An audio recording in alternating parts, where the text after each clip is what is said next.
Hi, if we don't know each other yet, my name is Maya. I just turned 50 this year, and usually I talk about how radiant I feel even though I turned 50 this year, and how the main reason that I've noticed made a big difference for me to feeling radiant is how my relationships are all supportive and beautiful, and instead of draining energy, all of them are giving me enough energy so I can pursue my dreams. That's my normal spill. But today, I don't feel this way. Today, I feel a little bit like an imposter, hence imposter syndrome. And that's because the main relationship, which is my relationship with my daughter, that we interact we interact with each other every day, morning, afternoon, after school, and when there's no school, then throughout the day as well, and evening, and la la la. That is currently my main relationship. And this morning, I was hit with something major in that relationship. Basically, a massive argument. And so the imposter syndrome comes in because I'm the one teaching people how to live amazing life, how to have beautiful, inspiring relationships. And there I go. My main relationship hits a big slump dump. And I'm laughing, but I'm also a little bit sad because let's face it, when a big relationship has a conflict in it, it's not so easy for us to deal with, and it's hard. And I behaved in ways that I don't really want to behave. So a bit of context, most of my relationships have been amazing for a very long time. And the main relationship which I still struggled with was this one, the relationship with my daughter. My daughter is about to become officially a teenager in about a month's time. And for quite a few years, we've had a relationship which many people said resembles a relationship with a teenager. There were lots of conflicts, lots of arguments, lots of dissatisfaction, shouting, yelling, all of that stuff. And throughout the years, I've been semi in denial and semi giving myself all the justifications why this is happening.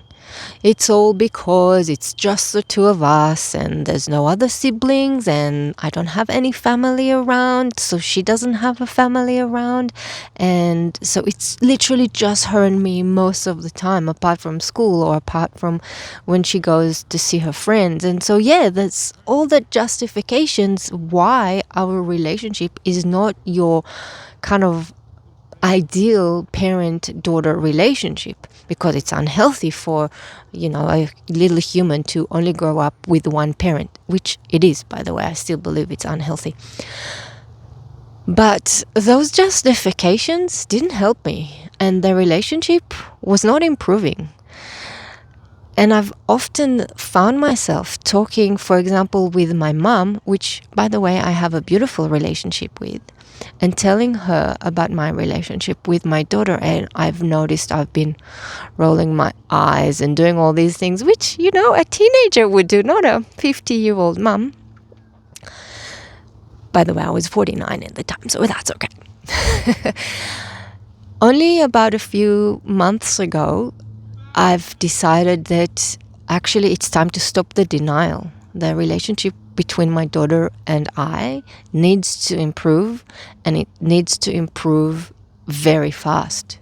And I was dreading the teenager years because I'm thinking, if that's how things are between us right now, I don't even want to know how it's going to look like when she becomes a teenager. And lo and behold, I've started a little journey to become a better mom. No, to be better in the relationship with her.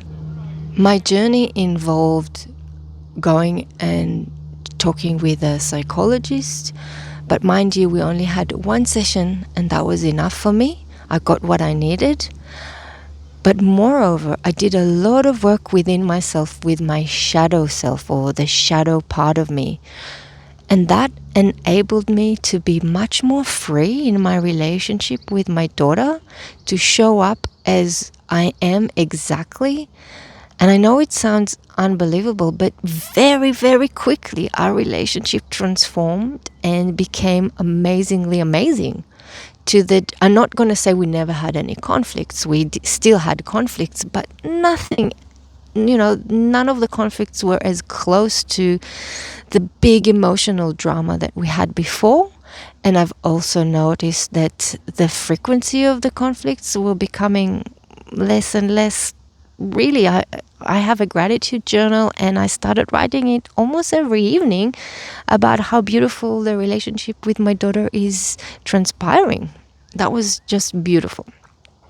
And then, ta-da, this morning, this morning was horrible, was simply horrible. So my daughter had a moment that she really needed me. She needed my support. She needed comfort. And I had no capacity of giving it to her. And moreover, instead of giving her support and acceptance and some emotional stability, I gave her the exact opposite. And I very quickly escalated that conflict into a horrible yelling match. Actually, it wasn't a match because she didn't respond with yelling. I was the one doing all the yelling. Usually you say yelling at the top of my lungs, but actually it felt like I was yelling from my throat here. It was really painful. And I can't even think of a justification of why I was behaving in that way. It was simply shameful. And after dropping her off at the train station, which normally after I drop her off, we say I love you and have a great day. And this morning there was none of that. This morning it was just no words were uttered. She just left the car and I just said love you, but that was it pretty much. She didn't respond. And I had to come back home and abort my morning plans, which usually would include a little bit of stretching and a little bit of focused intention before I start my work day. And I just had to sit there and do a meditation practice instead. A meditation practice to help me, a bit of a somatic meditation exercise to help me process what I was going through. Hello. Hello.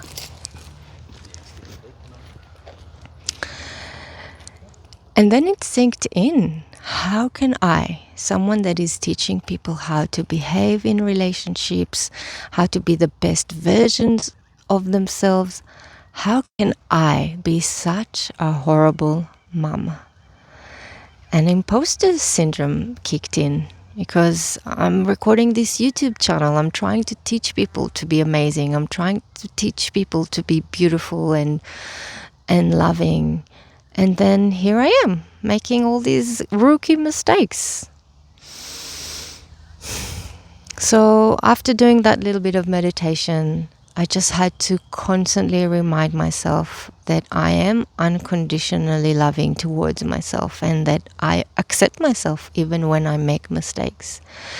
And that sometimes I will still make mistakes even if in the future. And sometimes on the way to progression, the way to progression is not linear. And sometimes we might take lots and lots and lots of steps forwards, like I've done in the relationship with my daughter, and then a massive deep step backwards, which is what happened this morning. So yeah, just needing to say that I'm still sitting with it. I'm still telling myself it's okay, because in my head, I know it's okay. In my head, I know I'm allowed to make mistakes and not be perfect and sometimes be a horrible mom. I know it's part of my experience of being human. But sometimes that's not enough for me to feel good inside myself. Sometimes I need more yes, somatic practices. So working within my body to help those thoughts and those experiences of not being good enough to be released from within me. So just to share with you what I've done so far, I mentioned that little meditation in the morning. I also took a longer than normal lunch break and went for a big walk. Funnily enough, I wanted to take a video during that walk, and I decided it's not good and I'm not going to upload it, and instead I'm doing this now. But the big walk is more to move the energy from within, and making sure that nothing stays stagnant. And I'm sure something will stay stagnant, but a lot of it is being released during the activity. And as I said, it was just a walk. I didn't need it to be something vigorous. It was just a very nice walk around where I live, in the bush, in the nature, which was elevating and beautiful. And the next thing I also am going to do, I've actually done it because I've collected my daughter from school already and dropped her at her after school activity, and I have already apologized to her. But once we get home and we have a little bit more time, I will very gently dig deeper into that apology, because very rightfully so, she's still very angry, and I'm not going to ask her to stop being angry with me, but I am still going to apologize. Now, initially, when I recorded the video during my lunch break, I started to explain a lot of things about this apology, but I've decided it's too much, and that's why I cut it off, and I've decided to film another video instead. And I will film another video about how to really apologize from your heart, sincerely and effectively, and why it's very important to do it. Yes, even to your children. I've been apologizing to my daughter because we had such a high conflict type of relationship for many years. I've had so many instances that I have apologized to her, so I feel like I'm quite the expert there.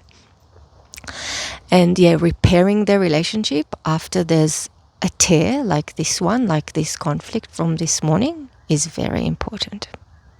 So that will be it for today.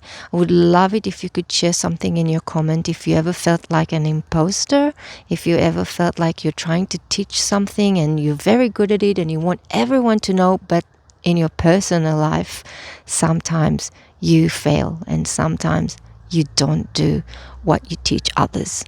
Because let's face it, we're human and we make errors. And if you feel to like sharing anything else, please let me know. I would love this community to grow, and I would love us to support each other in this journey of life to, become better versions of ourselves, and to chase our dreams. Maybe not chase our dreams. Maybe create our most beautiful, wonderful life on this planet. Thank you.